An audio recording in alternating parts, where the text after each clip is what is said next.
Hello everyone. Today we're gonna review Huawei P20 Pro. The Huawei P20 Pro looks to be a significant upgrade on what came before it, with genuinely useful camera innovations, a top-end design and a significant upgrade to the internals thrown in for good measure. The year of the notch continues, with the Huawei P20 Pro the latest flagship device to sport one. Although to distract from its adopting the design now synonymous with Apple's iPhone X, Huawei is focusing on the P20 Pro's rear camera prowess.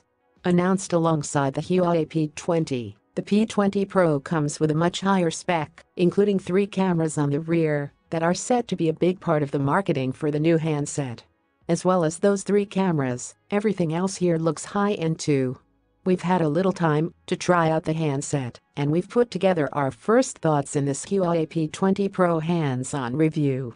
The Huawei P20 Pro will be on sale in the UK from April 6, but the company has no plans to bring the phone to the US.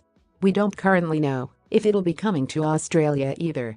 It's expensive at £799, about $1,110, AU $1,450, with deals for the phone starting at around the £40 a month with 1 GB of data to use.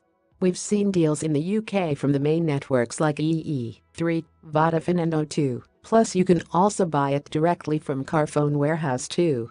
The power button sits on the right-hand edge, and the back of the phone is plain, apart from the branding emblazoned down the edge, and the 3 cameras at the top of the handset. The Huawei P20 has a glass back and a metal frame like many recent flagships, and also follows the recent trend of having a notch at the top of the screen, allowing for smaller bezels overall, though you can essentially turn this off if you'd prefer by adding a black on-screen bezel either side.